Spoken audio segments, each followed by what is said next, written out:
নমস্কার, আপনারা দেখছেন বরাক বার্তা বাংলা সংবাদ। আমি জয়া আচার্যি। এবারে সংবাদ শিরোনাম।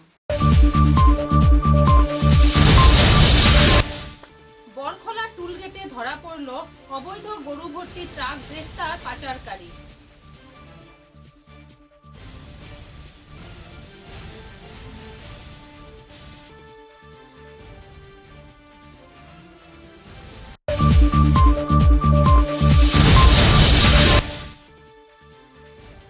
হাইলাকান্দিতে মাদক বিরোধী অভিযানে বড় সাফল্য, 26.16 গ্রাম হেরোইন সহ এক ব্যক্তি গ্রেফতার।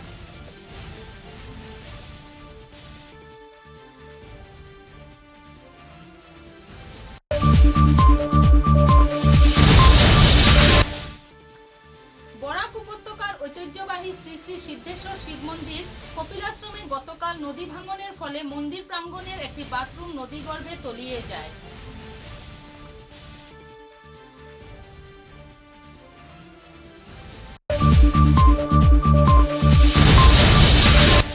শিলচর রামকৃষ্ণ মিশনে সংগঠনের পক্ষ থেকে আয়োজিত হলো স্বাস্থ্য শিবির।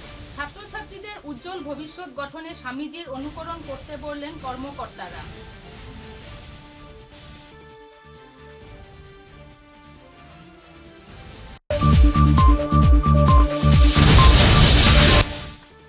প্রবল বর্ষণে ভেঙে পড়ল নির্মীয়মান জাটিঙ্গা সেতু।